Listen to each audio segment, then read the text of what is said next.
Bienvenue dans le podcast Shine, le podcast qui permet aux femmes de rayonner. Je suis Christine Levicki, coach et auteure de plusieurs best-sellers de développement personnel, dont J'arrête de râler et J'arrête de vivre ma vie à moitié endormie, tous les deux publiés aux éditions Erol. À travers les différents épisodes de ce podcast, je souhaite vous permettre de rayonner dans votre carrière ou votre business, de rayonner dans vos familles, de rayonner dans votre sexualité et de rayonner dans tous les domaines de votre vie. Je sais que parmi toutes mes auditrices, il y en a certaines qui rêvent d'écrire un livre. Peut-être que c'est vous. Peut-être que vous en avez assez, que ce projet reste un doux rêve et vous vous sentez enfin prête à le concrétiser. Si vous aimeriez recevoir des conseils pratiques de la part de quelqu'un comme moi qui a écrit plusieurs best-sellers et qui comprend bien quels sont les défis à surmonter, comme oser croire en soi, comment rester discipliné, comment dépasser le fameux syndrome de l'imposteur, comment organiser ses idées, trouver un éditeur et surtout comment ne pas abandonner. Alors mon séminaire « Comment écrire un best-seller » est exactement ce qu'il vous faut pour se lancer. Je vous invite à me retrouver à Paris le mercredi 16 octobre de 10h30 à 17h dans les locaux de mon éditeur aux éditions Erol sur le boulevard Saint-Germain. Pour en savoir plus, allez sur mon compte Instagram Christine Levicki et vous trouverez le lien avec toutes les informations dans la bio. Vous pouvez aussi visiter mon site internet christinelevicki.com. À très bientôt.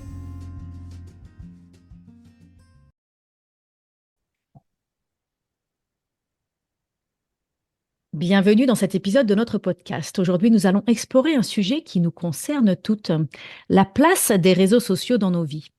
Nous sommes nombreuses à les utiliser au quotidien, mais comment pouvons-nous les intégrer de manière sereine, sans nous laisser envahir par leur potentiel toxique ? Après tout, derrière ces plateformes digitales se cachent des interactions humaines, et c'est précisément là que réside leur puissance, mais aussi leur complexité. Pour nous guider dans cette réflexion, j'ai le plaisir de recevoir aujourd'hui Sébastien Ravu, un geek empathique comme il se décrit lui-même. Expert en innovation digitale, sociale et environnementale, Sébastien est passionné par les possibilités de communication offertes par le numérique. Depuis les années 2000, il s'engage dans des mouvements citoyens et entrepreneuriaux qui façonnent l'avenir de nos sociétés, un avenir qu'il imagine sous le signe de l'empathie digitale.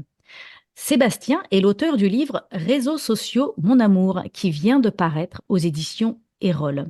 Dans cet épisode, il partagera avec nous pourquoi il est crucial de transformer nos interactions sur les réseaux sociaux en espaces empreints de bienveillance et d'empathie. Bonjour Sébastien et bienvenue dans ce podcast. Bonjour Christine, merci de me recevoir. Je suis très honoré de cette rencontre et de ce podcast. Toi et moi, on se connaît depuis peut-être 10 ans maintenant, hein, c'est ça, hein? Exactement, on s'est rencontrés via ton réseau familial et Voilà. effectivement via les réseaux également à travers de ton livre. Voilà, à l'époque où J'arrête de râler est sorti, j'ai fait de la promotion au début à travers des blogs et notamment à travers le blog de mon frère et tu étais en lien avec mon frère et c'est comme ça qu'on s'est rencontrés au moment de la sortie de J'arrête de râler. Mais aujourd'hui, on est là pour Exactement. parler de toi et de ton parcours. Tu viens de publier ton premier livre. Alors déjà, félicitations.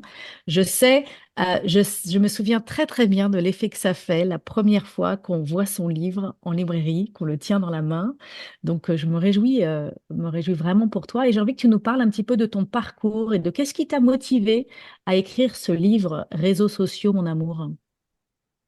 Alors, moi, je suis tombé dans le web, je dirais même l'informatique quand j'avais 15 ans. Le web n'était pas encore là.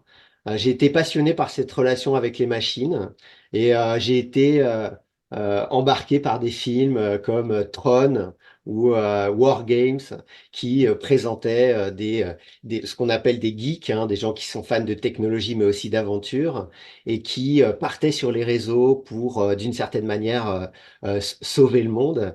Et ça m'a porté.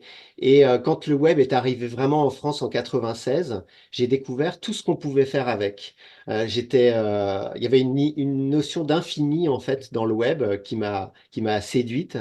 Et j'ai notamment découvert les forums de discussion où parler avec des inconnus est devenu extrêmement simple. Alors on pouvait le faire dans un bar ou quand quelqu'un nous prenait en stop, mais c'était plus compliqué. Là, c'était accessible immédiatement. Et c'est ça qui m'a passionné, c'est que à la fois, j'ai eu des échanges extrêmement intéressants sur tout un tas de sujets via les forums de discussion. Et en même temps, j'ai eu les premiers clashs aussi avec des gens qui n'étaient pas forcément d'accord avec moi, voire qui étaient carrément déjà ce qu'on appelait les premiers trolls que j'ai rencontrés. Et quand les réseaux sociaux sont arrivés, là, c'était vraiment ouvert à toutes et tous le partage d'informations et l'échange. Et là, effectivement, j'ai plongé dedans complètement. Mais en travaillant sur Internet, les forums, puis progressivement les réseaux sociaux, je me suis toujours demandé qu'est-ce qu'on pourrait faire avec ces réseaux, justement pour, bah, par rapport aux enjeux économiques qu'on était en train de vivre, les entreprises dans lesquelles j'évoluais, qu'est-ce qu'on pourrait faire d'un point de vue social, qu'est-ce qu'on pourrait faire pour protéger l'environnement également. Et rapidement, je me suis aperçu que la communication, c'était ma passion, hein, la communication digitale d'abord, mais la communication en général. Et je me suis demandé comment est-ce qu'on pourrait fluidifier, parfois calmer, parfois même se préserver de la violence qu'il pouvait y avoir sur ces réseaux, comment on pouvait aller vers plus d'amour et moins de haine sur ces réseaux. Et en ayant découvert, grâce à toi la première fois, puis ensuite à travers des gens super que j'ai rencontrés comme Vincent Houba, Isabelle Desplat, qui travaillaient sur la communication non violente, je me suis dit, on pourrait utiliser les bases de la communication non violente, même sur les réseaux, alors qu'on n'est pas en face à face, alors qu'on ne se voit pas, qu'on ne se sent pas d'une certaine manière. Et c'est ça l'origine du livre, l'origine de l'idée d'aller vers cette empathie digitale qui est possible sur ces réseaux. Mhm. Alors, dans ton livre, tu évoques l'image tordue des réseaux sociaux. Est-ce que tu peux nous en dire un peu plus à ce sujet? Ça, c'est quelque chose de récurrent qui m'arrive depuis que je suis passionné par Internet. Je connais, disons, le côté lumineux et le côté obscur de tous ces réseaux, bien sûr. Mais je te raconte une histoire. En fait, je suis dans le collège de ma fille et réunion parents-prof. Et là, le proviseur nous dit, alors, je vous présente le commandant de gendarmerie, un tel qui va venir vous parler et qui parlera régulièrement à vos enfants des dangers d'Internet. Et là, comme j'ai un petit peu un esprit j'aime bien être un petit peu taquin, j'ai levé la main et j'ai demandé si quelqu'un allait aussi venir pour parler de toutes les richesses d'Internet, de tout ce qu'on peut faire de positif avec Internet. Et j'avoue que le proviseur et bien sûr le commandant de gendarmerie n'ont pas su quoi trop répondre.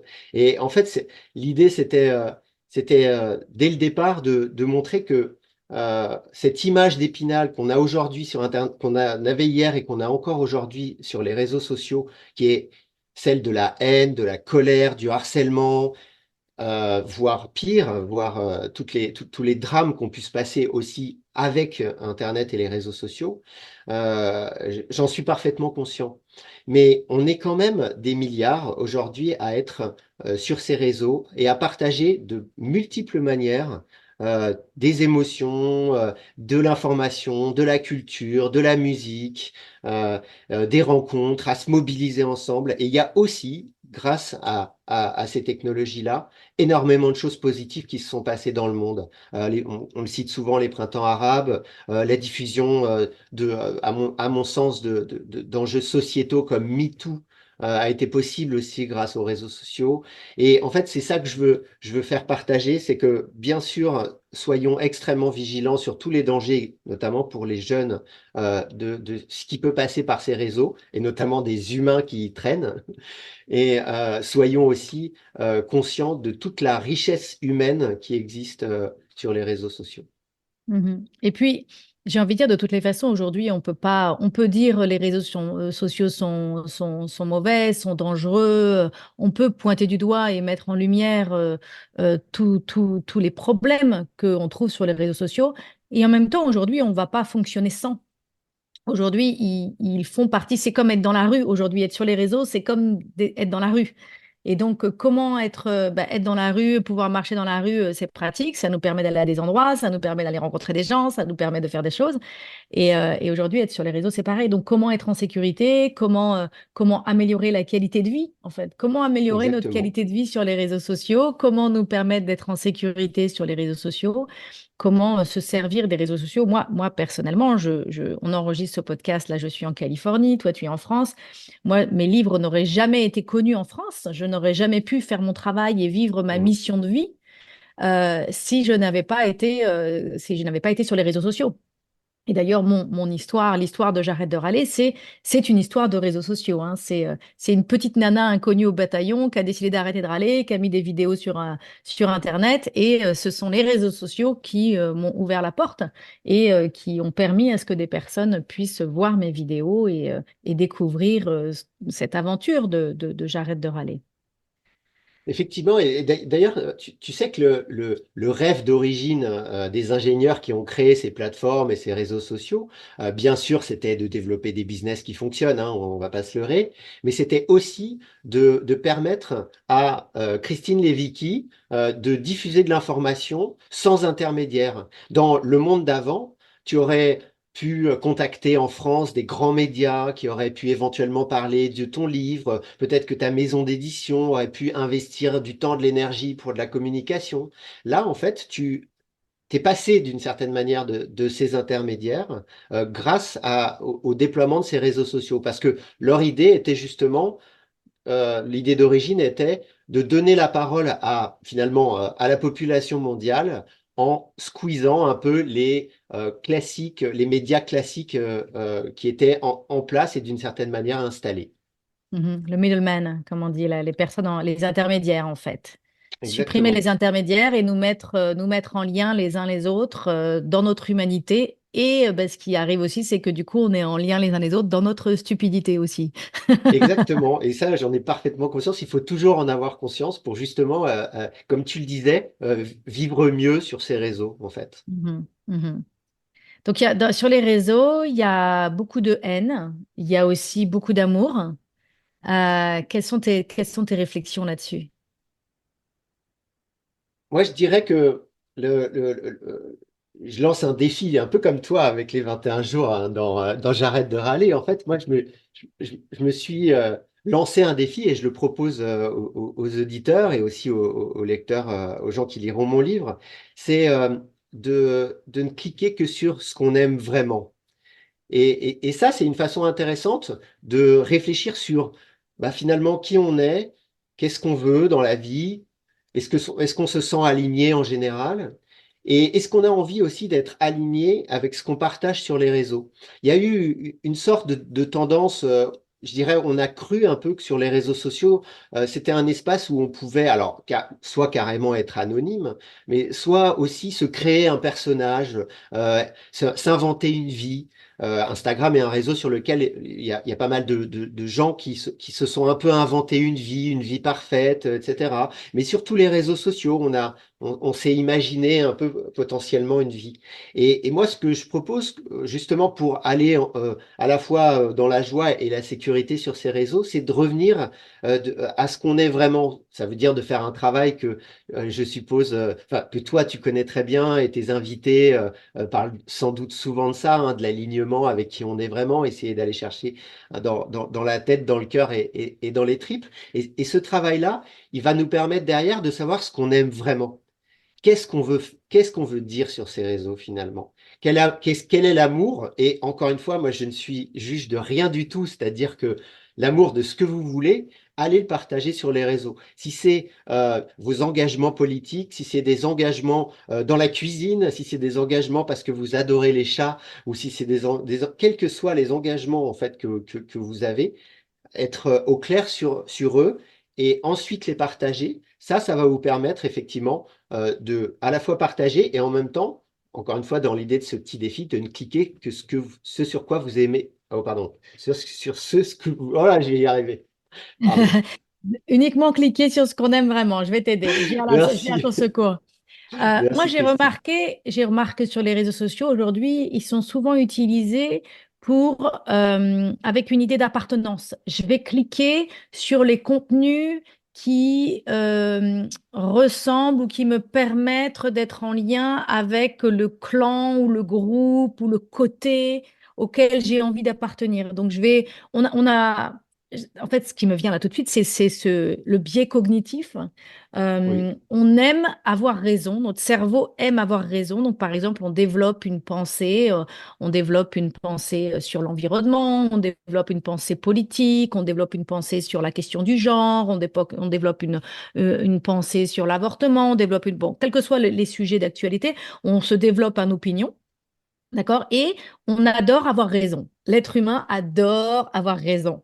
Et donc, sur les réseaux sociaux, on peut avoir tendance à cliquer, euh, euh, surtout parce qu'on cherche à appartenir aux gens qui sont d'accord avec nous. Enfin, est-ce que tu peux nous parler un peu de ce phénomène?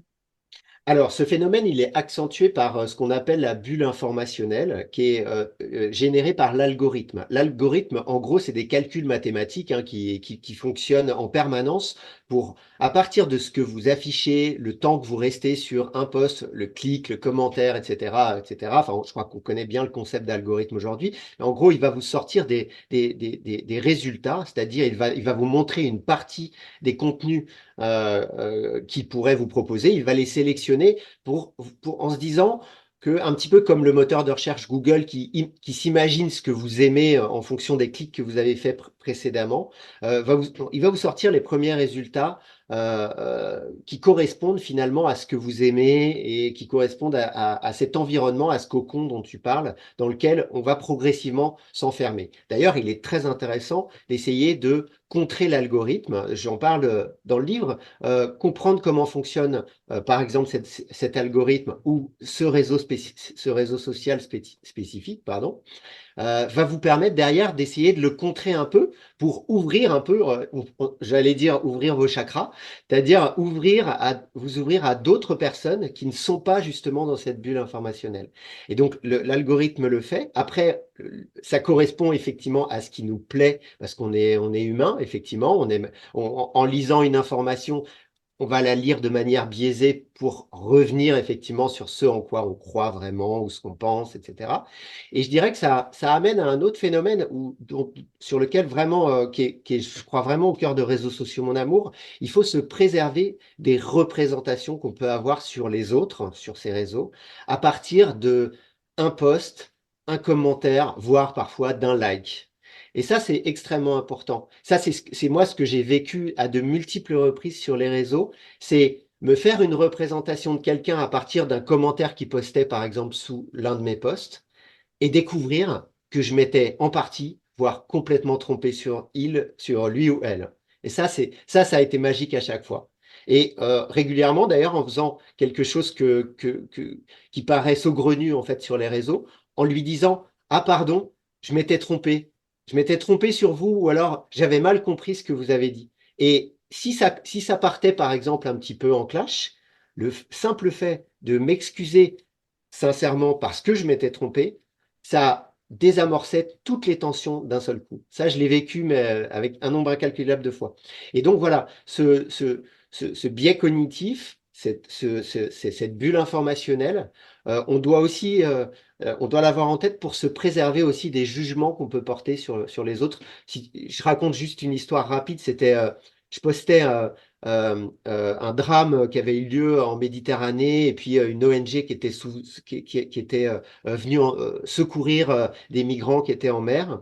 Et un type a posté sous mon post, ouais, ça va, les bobos bien pensants.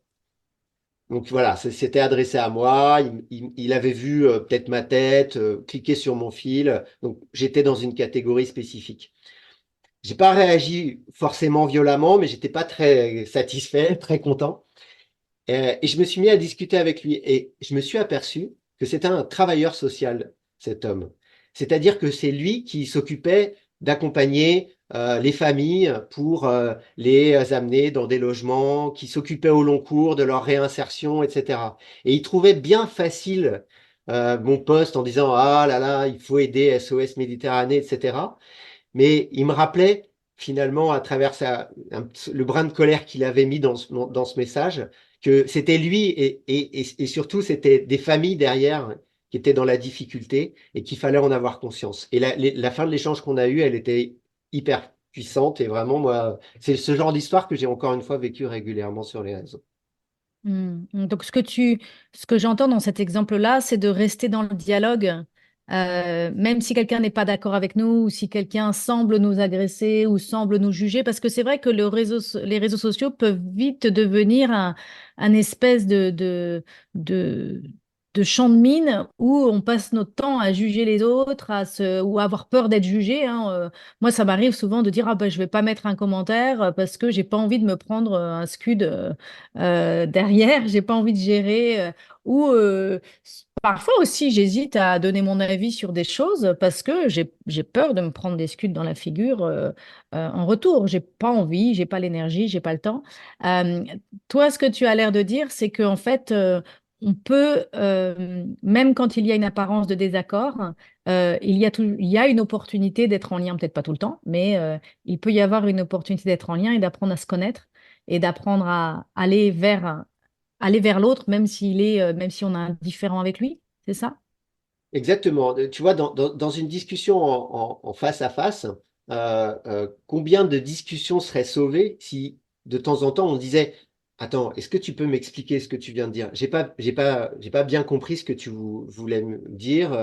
Est-ce que c'était ça? Est-ce que, tu vois, si on demandait des explications au lieu de réagir du tac au tac, parce que notamment quand ça chauffe un petit peu, on réagit du tac au tac et voilà, tous les experts en communication non violente ont détaillé la manière de poser des questions, d'exprimer des demandes. Et bien ça, en fait, on peut le faire aussi sur Internet. C'est-à-dire que expliquer en un commentaire, enfin, essentialiser une personne à travers un commentaire, c'est quand même incroyable. C'est-à-dire, c'est comme si tu croisais quelqu'un dans la rue, il disait une chose et t'imaginais, et tu te faisais toutes les représentations possibles, imaginables sur lui ou sur elle. Et Mhm. ce phénomène que tu as décrit d'ailleurs, sur lequel je veux revenir, tu sais, tu me disais, j'ai pas envie de rentrer dans la discussion, j'ai peur effectivement de rentrer dans un clash, etc. J'ai une amie qui s'appelle Jeanne Hénin qui a trouvé un mot, elle appelle ça les net cachettes. Et effectivement, c'est des gens qui observent, et c'est la majorité d'ailleurs des gens sur Internet. Il y a des études qui ont été faites sur les réseaux et qui montrent qu'il y a énormément de gens qui observent, qui ne commentent pas, voire même qui ne cliquent pas, mais qui lisent et qui, d'une certaine manière, ont des doutes par rapport à leur capacité à rentrer, ou alors n'ont pas envie, n'ont pas le temps, voire d'une certaine manière ont peur.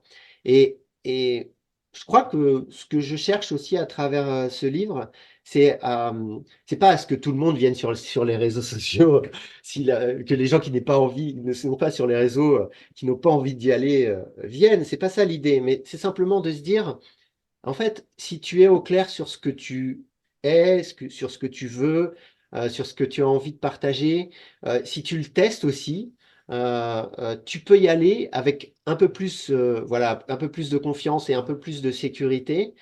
C'est possible en fait. Ces relations qui, à mon sens, sont des vraies relations humaines.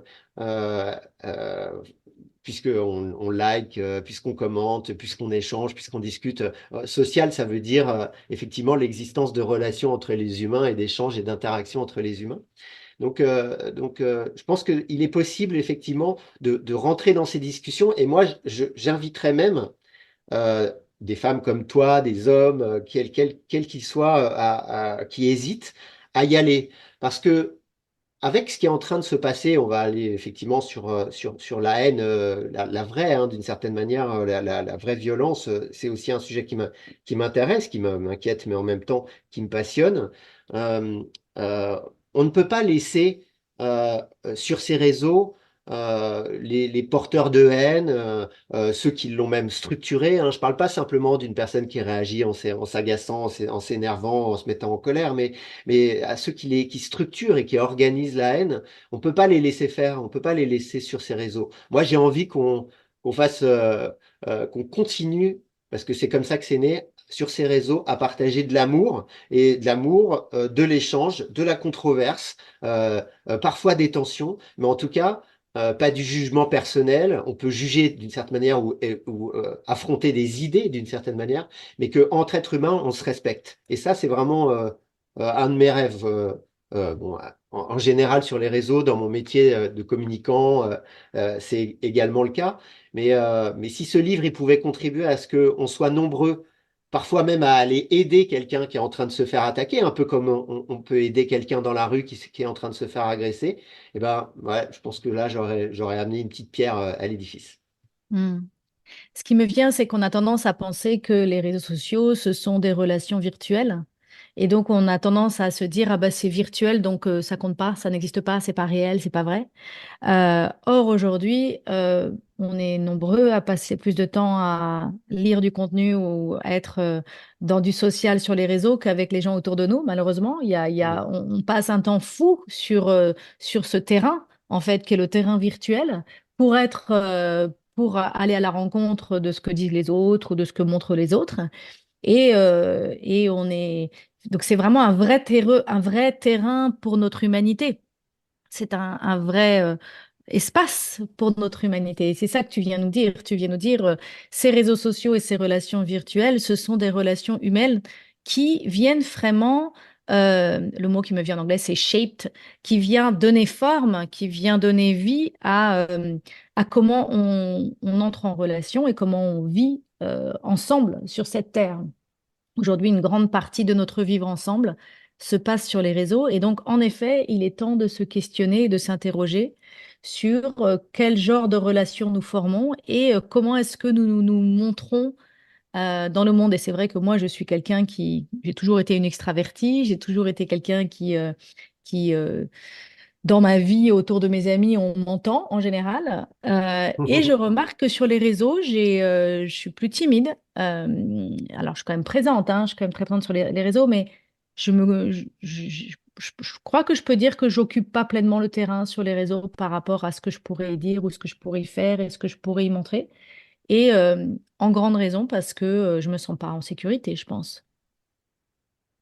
Parce que cet anonymat fait peur en fait. Le fait que tu puisses, en plus pendant que je dors, parce qu'avec le décalage horaire, donc je vais poster quelque chose et pendant que je dors, tu peux me lyncher et tu peux repartir te planquer chez toi avec un commentaire. Mm. Si tu es en face de moi, on peut en parler, on peut échanger, mais il y a il y a une espèce d'anonymat en fait qui ne me met pas en sécurité. Je comprends en fait Alors, je dirais qu'il y a deux types de colère ou de haine ou de haters, comme on dit, qui peuvent débarquer, de trolls, bien sûr, hein, qui peuvent débarquer avec leur grosse massue digitale là pour te taper dessus sur les réseaux. Je dirais il y en a une alors qui est spécifique, c'est les sphères, hein. Donc, extrême droite, ça peut être toutes les sphères qui peuvent exister, diverses et variées, qui peuvent te tomber dessus parce qu'à un moment donné, tu as dit quelque chose. Et effectivement, elles peuvent être sur toutes les thématiques, hein. Ça peut être dans le féminisme, ça peut être les gens les antispécistes, ça peut être des gens qui défendent leur territoire, ça peut être, enfin, vraiment, il y a une extrême variété. C'est-à-dire que même dans les causes que moi je défends, effectivement, il peut y avoir des gens qui me tombent dessus parce que je ne suis pas assez radical sur les enjeux écologiques, sur les enjeux sociaux, etc. Donc ces sphères, quand elles sont organisées, quand elles sont en bande organisée, là, je dirais que c'est simplement enfin c'est simplement, c'est très violent, c'est une attaque. J'ai des amis qui l'ont vécu, moi je l'ai vécu de manière relativement légère, mais ça c'est un phénomène qui à un moment donné d'ailleurs peut même être géré par la loi et contre lequel j'ai pas de remède spécifique. Par contre, ce que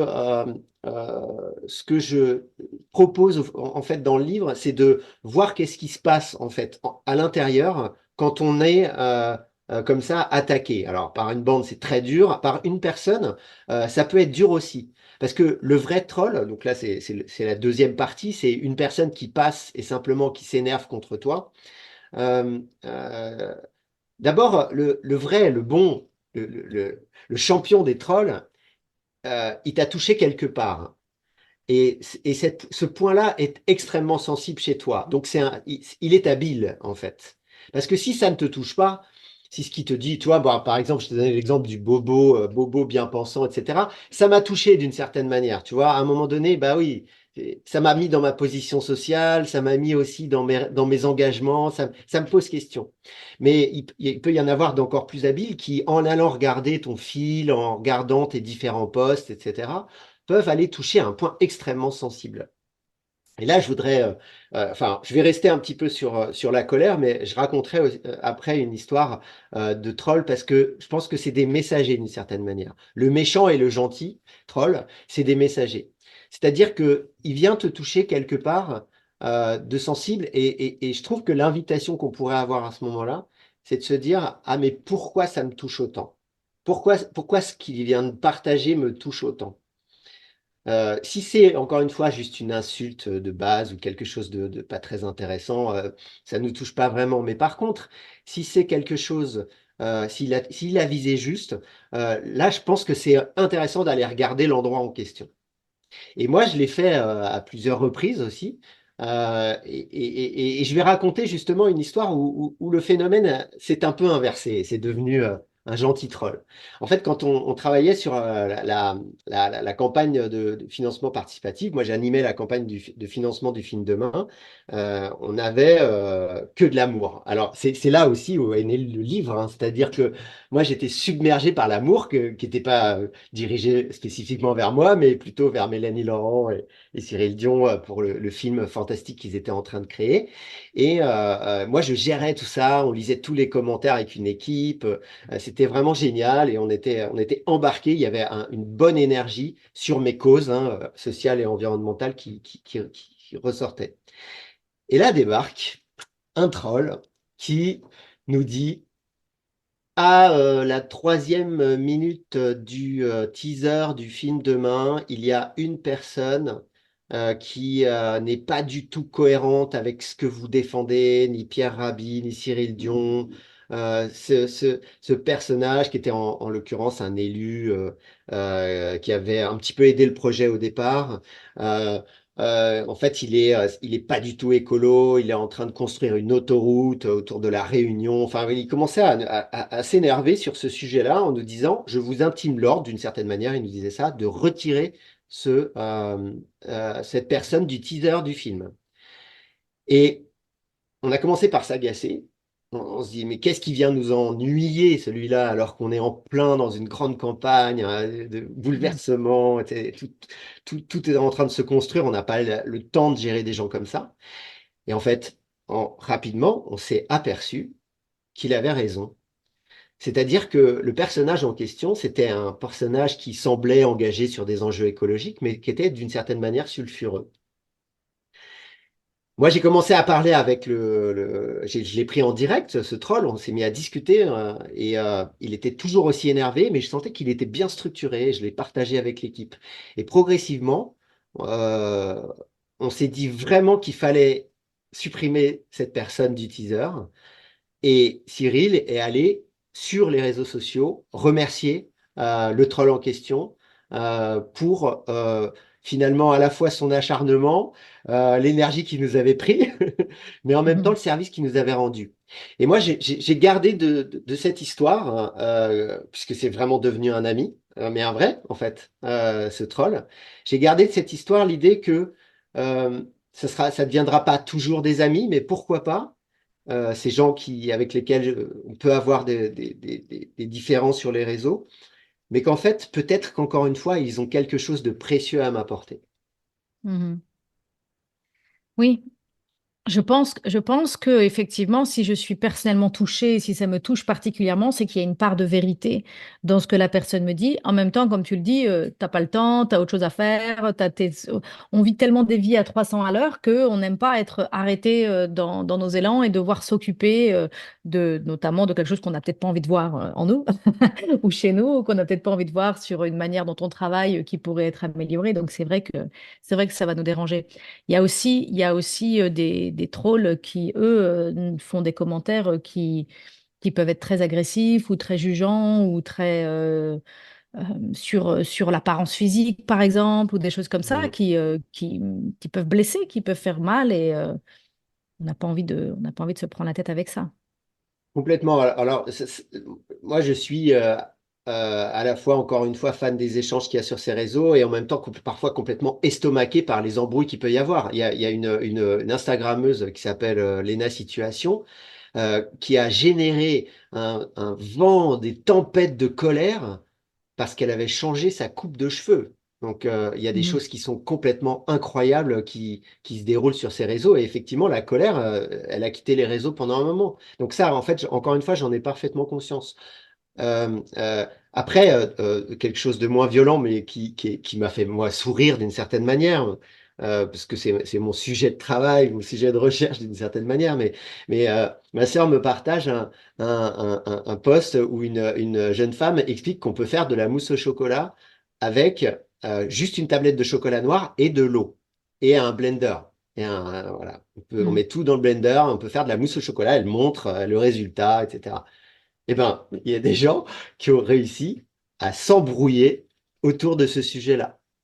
Mhm. Certains disaient qu'elle n'avait pas utilisé du chocolat noir, mais du chocolat au lait. Et que donc, c'était pour ça qu'elle avait réussi sa mousse au chocolat. Mais non, mais vraiment, ma sœur a essayé de rentrer dans la discussion. Elle s'est pris, peut-être pas des insultes, mais des critiques acerbes sur le fait qu'elle défendait la personne. Donc, effectivement, ça existe. Et justement, par rapport à ça, les trolls sont pas forcément toujours des messagers sympathiques. Ça, c'est clair. Et en fait, ce qu'on a essayé avec la communication non violente, en fait, j'ai travaillé pendant 7 ans sur ce projet et au tout départ, on voulait, avec Vincent Houba, travailler ensemble sur un guide et on a exploré les enjeux de la communication non violente. Et c'est vrai en les transcrivant et en reprenant les 4 grandes étapes de la communication non violente, on avait dressé, puis ensuite moi je me suis attelé à le finaliser, une sorte de petit manuel, manuel d'empathie digitale, donc qui est spécifiquement adapté là aux attaques et qui permet progressivement de d'abord d'écouter, de voir, de décrire finalement, de se décrire la situation, ensuite de respirer, de se poser, surtout ne pas réagir tout de suite quand quand il y a une agression, respirer, ressentir ce qui se passe en moi, essayer de tenter d'imaginer ce qui se passe chez l'autre. Derrière, tenter de revenir en posant des questions, en reformulant, en échangeant. Et puis après, on décrit dans le livre, enfin je décris à travers ce livre une série d'étapes et d'actions qu'on peut mettre en place euh, pour, euh, euh, avec des astuces finalement pour essayer de se reconnecter avec la personne. Et ces actions, il y en a une qui est la dernière, hein, qui consiste à se dire, j'ai pas le temps, j'ai pas envie, j'ai d'autres choses à gérer dans ma vie que de gérer la colère de cette personne. Ça ne m'apportera rien d'essayer de continuer. Tant pis, je fais le deuil de la relation et ça, il n'y a aucun souci. Et c'est quelque chose aussi qui peut se passer encore une fois, dans la rue, toutes ces interactions et ces réflexions qu'on peut avoir avec les gens sur Internet. Moi, ce que je pense, enfin, en tout cas, ce que je me suis dit en l'écrivant, c'est que ça m'aidait à m'interroger sur mes relations en général, quoi. Comme tu le redisais tout à l'heure, c'est des relations humaines en fait qu'on a sur ces réseaux. On est dessus parce que on cherche des preuves d'amour, on cherche des preuves de validation, on cherche à rire, à se cultiver, à dire des bêtises parfois, mais dire des choses aussi extrêmement précises et puissantes. C'est aussi un espace où on peut partager de temps en temps des émotions extrêmement fortes, comme le départ de quelqu'un, ou la naissance d'un enfant, ou une grande nouvelle qui nous arrive dans notre vie professionnelle et qu'on a besoin de partager. Donc, effectivement, c'est vraiment des relations humaines et l'idée est que euh, ça se passe le mieux possible finalement. Donc voilà, l'amour et la haine, c'est un vieux sujet. Le côté lumineux et le côté obscur, il est traité dans Star Wars et dans nombre de films. Mais effectivement, tout ça, c'est en physique ou en digital des relations humaines. Est-ce que tu peux nous parler de l'impact des bots, de tout ce qui est tous les commentaires ou tous les posts ou tout le contenu sur les réseaux sociaux qui est en fait généré par des machines? et qui vient en fait, je trouve, justement brouiller des lignes en fait. Ça vient vraiment brouiller des repères humains. Et moi, c'est souvent ça qui me perturbe. Je trouve que bon, ça se sent que par moment, on n'est pas dans, c'est pas de l'humanité, mais on ne le sait pas en fait. On ne sait pas toujours quel est le contenu et quel est le commentaire et quelle est la chose qui a été créée par une machine. Euh, Alors, je vais le détailler parce que effectivement, il y a différentes technologies qui existent sur ces réseaux. Par exemple, il y a quelque chose de, je trouve, d'assez troublant qu'a mis en place Meta, donc la société qui gère Facebook et qui gère Instagram également, WhatsApp. C'est un système de post automatique depuis Instagram sur les stories de Facebook. Donc, il y a une forme d'automatisme qui est possible, qui est rendue possible par cette technologie et qui est un peu intrigante parce que quand on la lit sur Facebook, on n'a pas forcément le même ressenti que ce qu'on ressent habituellement sur Instagram. Donc ça, c'est des techniques qui sont assez classiques, qui sont pas les bots dont tu parles. Après, mais en tout cas, il y a un trouble parce que finalement, ce qu'on partage, c'est pas complètement adapté au réseau social qu'on utilise ou que les utilisateurs vont voir derrière. Donc ça, c'est un sujet. Après, il y a les bots, effectivement, donc ces robots qu'on peut installer et le paradis des robots, c'est devenu Twitter, hein, en fait, sur lequel il y a énormément de technologies qui permettent de répéter de l'information au maximum.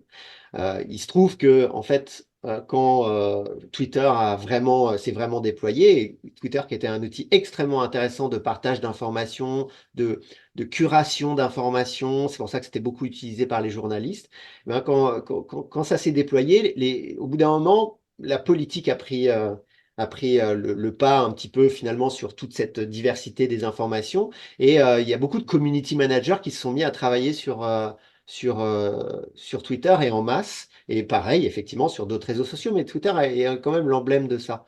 Et au bout d'un moment, les humains, bah, c'était pratique, mais ça coûtait cher. Alors on s'est dit, bah, on va rajouter des robots. Ils vont animer des séries de robots qui font, en fonction de mots-clés, des répétitions automatiques.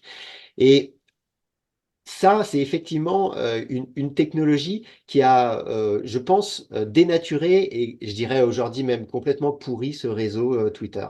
Parce que, en plus des robots, de la répétition automatique qui est beaucoup utilisée par l'extrême droite, mais pas seulement, hein, pour diffuser des messages autour de la haine, etc., pour faire monter partout dans le monde les idées, voilà, un petit peu une forme d'intégrisme ou d'extrémisme.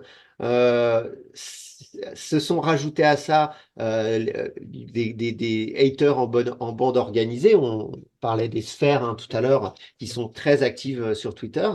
Et pas seulement, effectivement, hein, quels que soient les bords politiques ou les causes défendues. Et au bout d'un moment, il ne reste pratiquement plus d'humains qui sont simplement en train de lire l'information et de partager et de faire quelques retweets. La cerise sur le gâteau, si je puis dire, ça a été le rachat par Elon Musk, qui est quand même quelqu'un qui est, à mon sens, d'une certaine manière dangereux, voilà, de plusieurs manières dangereux, d'une certaine, enfin, c'est ce que je voulais dire.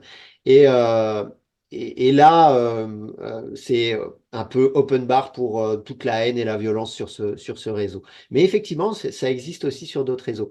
Et puis, le dernier point que je voulais aborder, c'est les intelligences artificielles qui sont là maintenant et qui vont arriver. Et là, il y aura de la production possible de contenu par les intelligences artificielles. Et ça, ce sujet des intelligences artificielles, il est, alors, on est tous des gamins, hein, les gens qui se présentent aujourd'hui comme des experts de la prospective autour de l'intelligence artificielle, je pense que faut s'en méfier un petit peu. On est tous en train d'observer ce qui se passe. Et bien sûr que avec des intelligences artificielles, quelles que soient les causes et quels que soient les sujets, hein, encore une fois, côté obscur ou lumineux de la force, on va pouvoir produire massivement de l'information sur les réseaux. Ça, c'est effectivement un risque. On peut imaginer que les plateformes tentent de s'en préserver, les plateformes mettent en place des outils. Ils n'ont pas arrêté les robots alors qu'ils peuvent le faire, en tout cas du côté de Meta, du côté de Twitter, pardon. Ils n'ont pas arrêté les robots. Est-ce qu'ils arrêteront l'intelligence artificielle pour être sûr qu'on reste entre humains? Ça, c'est une chose. Mais je dirais que par rapport à toutes ces technos qui se développent ou ces systèmes qui se développent, l'important, c'est qu'on reste là, nous. C'est un petit peu ce que je disais tout à l'heure, c'est rester humain, rester présent, être toujours là et ne pas laisser ces territoires, comme tu le dis, sur lesquels on est énormément toute la journée connecté, ne surtout pas les laisser à des gens qui seraient euh, vis-à-vis de nos causes, en tout cas mal intentionnés. Ça, c'est notre présence, euh, euh, y compris dans notre relation avec les intelligences artificielles, si on sort un peu des réseaux sociaux, notre présence, elle est extrêmement importante. Moi, je pense qu'on peut faire des choses formidables avec les intelligences artificielles. Je pense qu'elles peuvent nous apprendre des choses sur nous. Je pense que même parfois, elles peuvent faire, là, je mets des guillemets, voilà, vous imaginez les guillemets, mais elles peuvent faire preuve de plus d'empathie que peut-être, par exemple, quelqu'un qui est épuisé dans un service après-vente, je ne sais où dans le monde, en train d'essayer de répondre à des clients qui sont pas contents, alors que la personne est sous-payée, il fait chaud, je sais pas où elle est, et on lui demande de régler des problèmes insolubles. Je pense qu'une intelligence artificielle, elle pourra avoir beaucoup plus d'empathie et elle pourra Enfin, elle pourra structurer, présenter, est-ce qu'elle pourra avoir plus d'empathie? Non, elle pourra présenter plus d'empathie. Parce que elle pourra présenter plus je d'empathie. pense pas que la machine a de l'empathie, mais elle pourra agir, elle pourra présenter une attitude empathique. Oui. Oui, oui, effectivement, elle pourra présenter une attitude empathique. Après, c'est vrai que dans des podcasts de geeks que j'écoute, plusieurs chercheurs s'interrogent justement, ou même Xavier Delaporte avec un super podcast qui s'appelle Le code a changé. Il imagine, enfin, il s'interroge avec des chercheurs sur la possibilité qu'une machine devienne empathique. Et bon, ça, c'est le futur. En tout cas, dans l'actualité, ce que va permettre effectivement l'intelligence artificielle, si on prend l'exemple du service après-vente, c'est de récolter l'information avec une forme d'empathie et ensuite de la soumettre à un humain pour que l'humain puisse prendre une décision. Et ça, je vous le raconte en 2 secondes, ça m'est arrivé avec le service après-vente de la SNCF qui est quasi inexistant et qui maintenant a développé un service avec un chatbot, mais sur lequel il y a une intelligence artificielle. Eh ben, il a parfaitement compris mon problème, qui était extrêmement complexe, avec un Mhm, billet de train, je ne détaillerai pas. Et j'ai fini par obtenir un remboursement 3 semaines plus tard, qui avait été validé par un humain. mhm, Donc, et puis après, moi, sur les intelligences artificielles, c'est un sujet qui me passionne, mais dis donc, dans le livre d'une amie qui s'appelle Les Déliés de Sandrine Roudot, il y a une intelligence artificielle qui se présente aux élections et qui finit par être élue parce qu'elle propose à l'humanité de la préserver et de s'assurer qu'elle ne va pas finir dans l'effondrement. Et cette intelligence artificielle, elle est extrêmement écolo, elle met des quotas partout, etc. Et c'est assez étonnant parce que moi, j'ai demandé à des différentes intelligences artificielles qu'est-ce qu'il faudrait faire pour régler le conflit au Moyen-Orient, qu'est-ce qu'il faudrait faire pour régler les enjeux sur la crise climatique. Et je vous assure que, enfin, je t'assure, et je l'assure à tout le monde que les réponses étaient très intéressantes. C'était des synthèses hyper bien structuré, je crois que ce qui forme une sorte de consensus au niveau mondial, alors pas dans certains pays, mais en tout cas au niveau mondial, je suis sûr que ça serait c'est une forme de consensus sur ce qu'il faudrait mettre en place aujourd'hui pour sortir de la guerre ou alors pour contrer en tout cas les effets du changement climatique. Et ça aussi, je trouve ça intéressant. C'est mhm. cette idée qu'on va pouvoir, avec la technologie, dans les technologies, amener plus d'empathie. C'est pas forcément que les machines seront empathiques, mais qu'on peut amener beaucoup plus d'empathie dans notre utilisation finalement des technologies. Oui, parce que quelque part, l'intelligence artificielle, elle n'est pas impliquée émotionnellement dans la situation. Oui, Et donc, elle est plus neutre, elle peut être plus au centre, en fait, d'une situation et chercher à écouter les deux parties sans être, voilà, impliquée émotionnellement avec notre besoin d'avoir raison, notre besoin d'être validé, notre besoin d'être reconnu. La machine, elle n'a pas exactement. ce besoin-là. Donc, par contre, elle va savoir valider, reconnaître, entendre les différents intervenants par rapport à la problématique qu'on essaye de résoudre. Et c'est vrai qu'elle peut nous permettre de voir des choses que peut-être dans notre biais émotionnel et notre ego, le biais de notre ego, on pourrait avoir plus de mal à voir. Effectivement, je vois tout à fait le potentiel de ça. grâce à l'intelligence artificielle. Je voudrais aussi revenir sur ce que tu disais tout à l'heure, je trouve ça intéressant. Parce que moi, je crois que c'est ça qui fait qu'aujourd'hui, je me désintéresse aux réseaux sociaux. C'est que je vois à quel point le réseau est manipulé par l'algorithme et je vois à quel point le réseau est manipulé par des bots et à quel point une grande partie du contenu que je vois pas les humains derrière, en fait. Je vois pas l'humanité derrière beaucoup de contenu que je vois. Et et donc, c'est vrai que pour avoir cette humanité, je pense qu'il faut absolument que nous, les humains, nous restions actifs sur les réseaux et que nous osions montrer en toute simplicité notre humanité, partager, revenir à l'essence initiale, en fait, de pourquoi ces réseaux ont existé Exactement. et d'oser montrer qui on est, ce qui nous intéresse, ce qu'on fait.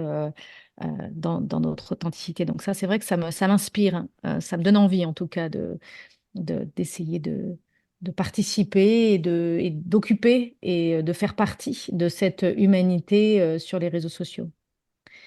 Euh, Comment tu penses que les réseaux vont évoluer dans les années à venir? Est-ce que tu as une idée de ça? Alors, il y a un chapitre spécifique où j'ai essayé d'expliquer justement comment fonctionne chaque réseau et où est-ce qu'il va actuellement. Par rapport à la prospective, il y a déjà quelque chose qui a été, qui est une petite révolution, hein. Ça fait quelques années maintenant, ça fait même plusieurs années qu'ils existent, mais les réseaux fermés, tu vois, tous les réseaux dont on parle, on a parlé, hein, Twitter, Facebook, Insta, etc., c'est des réseaux ouverts. Tu parles en public, en fait. Ça c'est d'ailleurs quelque chose qu'on devrait toujours dire aux jeunes ou à ceux qui démarrent sur les réseaux et rappeler à tous les autres, c'est sur ces réseaux ouverts, on parle en public. Donc, on n'a pas forcément appris à parler en public. L'idée, c'est justement de structurer sa pensée et sa parole pour y aller. Maintenant, face à exactement à ce que tu dis, tu n'as pas parlé non plus de la publicité intrusive, de plus en Oui. plus intrusive.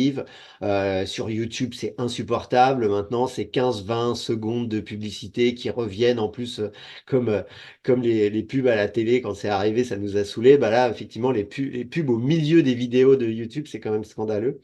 Et, euh, et progressivement, la pub, les bots, d'une certaine forme de colère, etc., derrière, ça peut nous agacer. Donc, les réseaux fermés, c'est par exemple, je cite les plus sécurisés, hein, qui sont bon, WhatsApp, il y a quand même voilà, potentiellement le gouvernement américain est autorisé à aller jeter un œil, je crois, mais Signal et Telegram sont des réseaux extrêmement sécurisés, qui ont d'ailleurs été utilisés pendant plein de révolutions, enfin pendant plein de rébellions ou de mouvements démocratiques, ce qui se passait à Hong Kong, ce qui se peut en Chine, c'est extrêmement compliqué, mais dans d'autres pays, ça a été extrêmement utilisé parce que ce sont des réseaux très sécurisés. Bon, il se trouve que comme ils sont sécurisés, c'est aussi des réseaux qui sont utilisés par des gens qui vendent des produits illicites. Mais en tout cas, c'est des réseaux extrêmement sécurisés et sur lesquels on choisit de discuter entre nous. Donc, c'est par exemple pas mal utilisé dans les groupes d'amis, dans les groupes, dans les familles,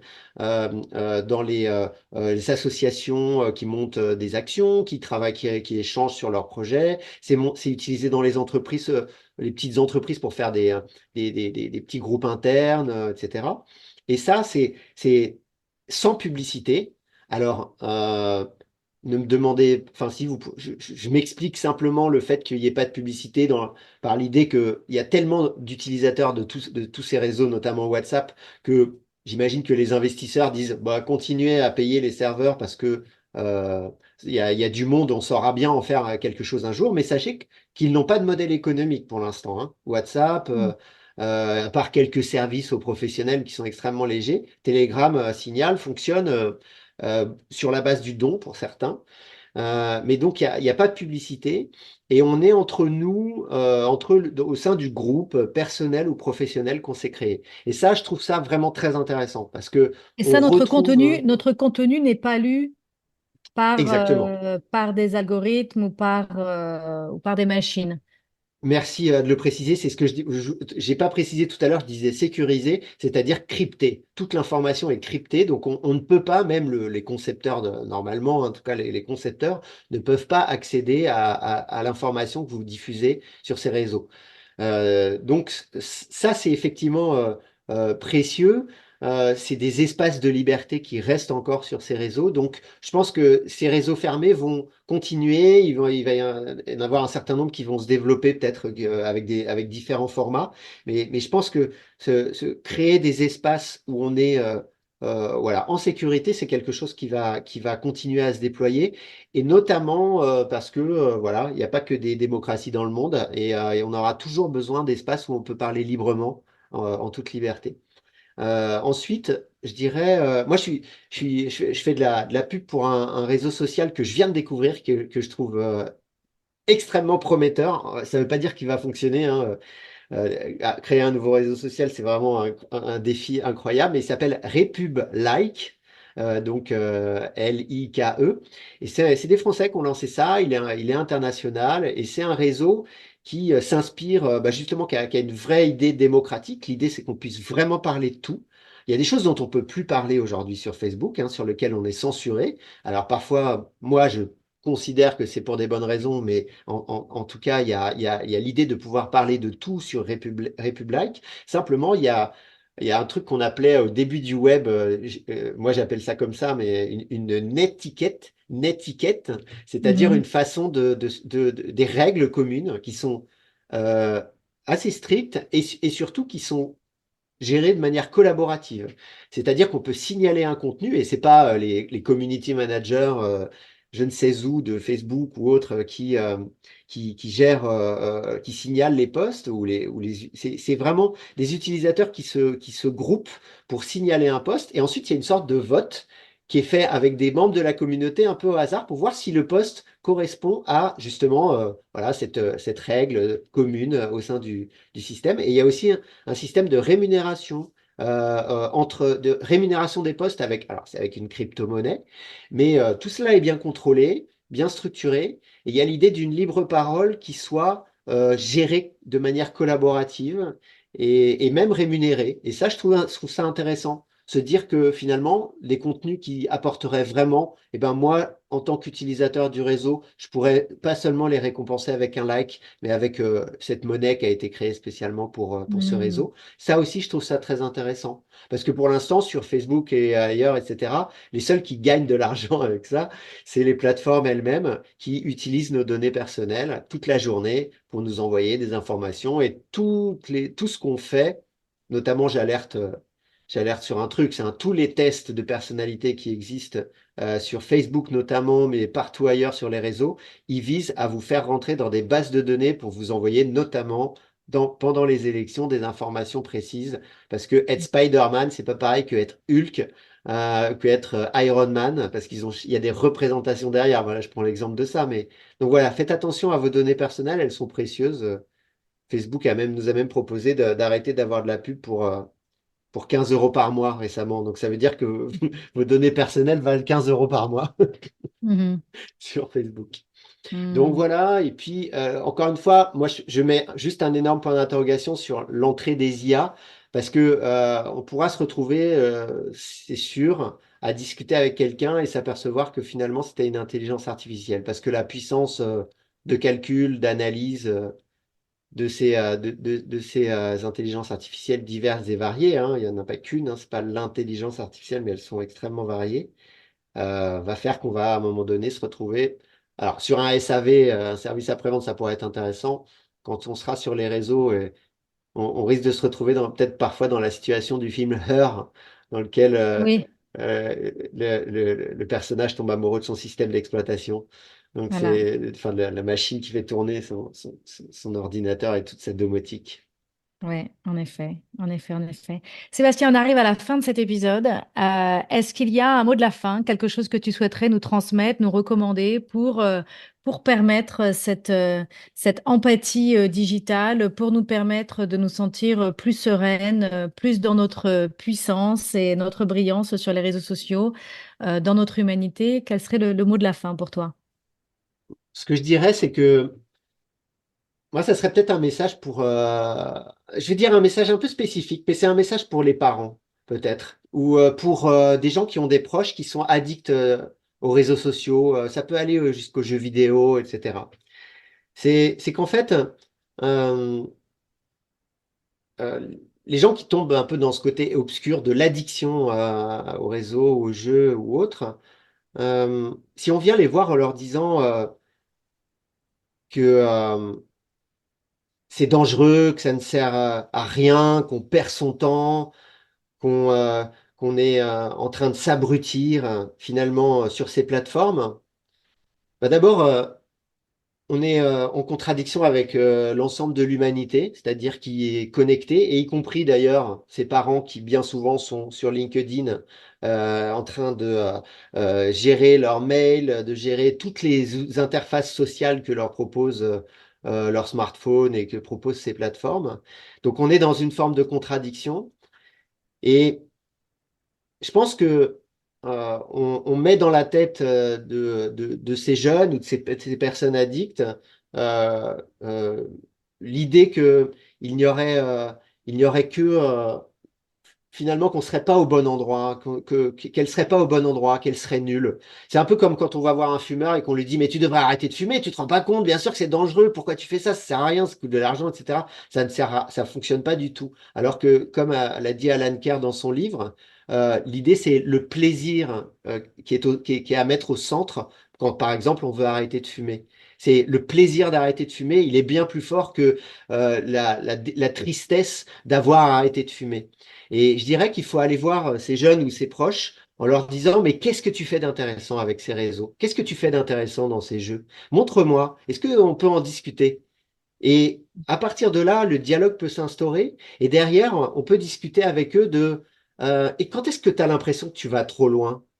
Ah bah par exemple à 3 heures du matin, je fais je scroll sans fin, le scroll infini, là, ça me rend fou, puis j'arrive plus à dormir, voilà.